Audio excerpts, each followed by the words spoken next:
Good morning, children. Today we are starting the poem Time, written by Junior Yaha.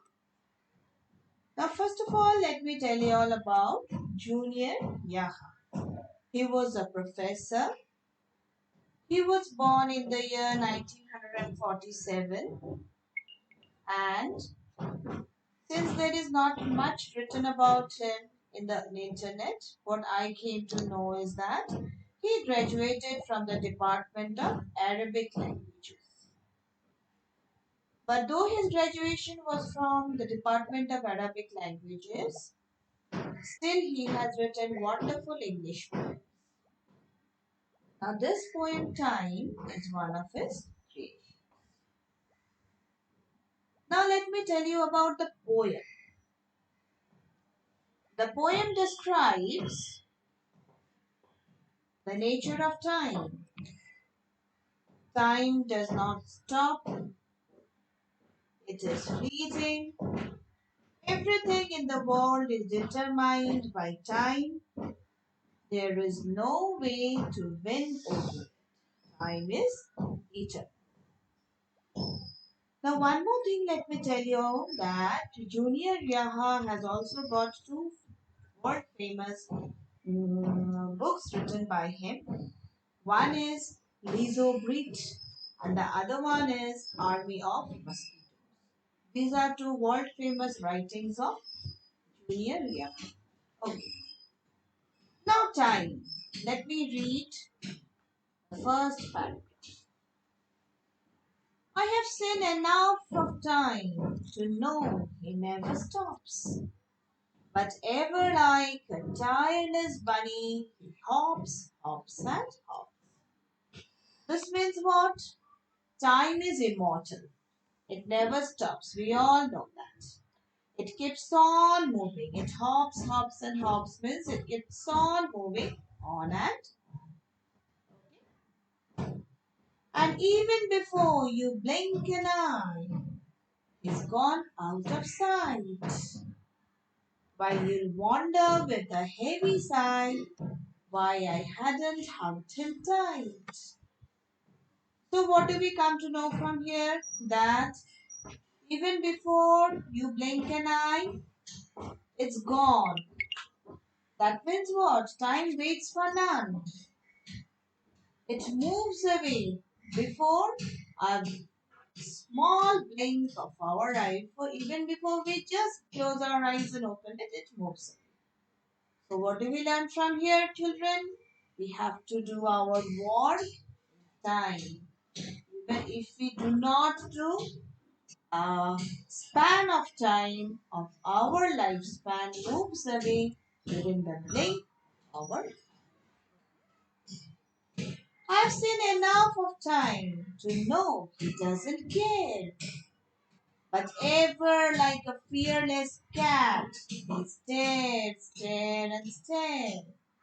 So if you have got a watch at home, you will find that it's going on watching at you and it's seeing whether you do your work on time or not. In some houses, we find grandfather clocks which stands from a long period. It has seen many generations and it goes on staring whether everybody of the family do their work on time or not. And even as you raise an arm, you'll land up on your face, while you'll wander rather alarmed. What harm there was in a gaze? So you'll be thinking what harm he has done by gazing, and what harm I have done by gazing towards something, by looking towards something. But the thing is that even before you raise your arm, even before you move your hand, you will land up on something which you have not done. You have missed out. You will land up on your face. Your face will show you that you have missed out something. Or your face will show you that you have done everything on time. Okay? I've seen enough of time to know he'll have his way. And ever like a curious parrot, he'll firmly have a say. So, what does the poet say? That he has seen enough of time. What has he seen? That time knows its way. He doesn't have to stop for anybody, and he will not stop for anybody. He'll go on moving. He knows which way to go and which way you are to follow him. You are to follow him. Time will not follow you. And if you do not do so, what will happen? Like a garrulous parrot.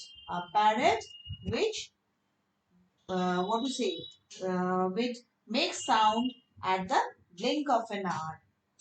It will firmly have a say. It will firmly say you that you are lagging behind. The garrulous parrot, which can record everything, which can tell you. Sometimes we have got parrots at home which are mechanical, which can talk with time.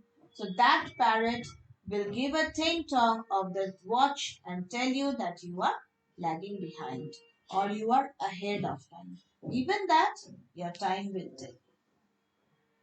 And if you try to appease him with his favorite chili or two, he will turn his face and won't listen to you. So if you want to please him, what will he do? He will just turn his face away. If you want to please him with something of your very favorite toys, time will not look at you. He will just move his face and tell you that you have to do your work on time. Your attitude has got to be correct always. It should not please me. Nobody can please time and make him wait for a second also. So I've seen enough of time, the last paragraph, to know he can't be bred. He can't be bred up, means he can't be kept with you. Can't tame someone never born who won't ever be dead. So he was never born and he will never be dead also. So we cannot tame him up. We cannot keep him away in my home. I cannot shut my doors and windows and keep time inside my house and say that it will not move. It's the same for all. So, my dear children, it is time when you should rise up and feel that I have to grow up and utilize my time and be worthy of it and be positive in working for it always. So, what have I got to tell you? That time is the ultimate.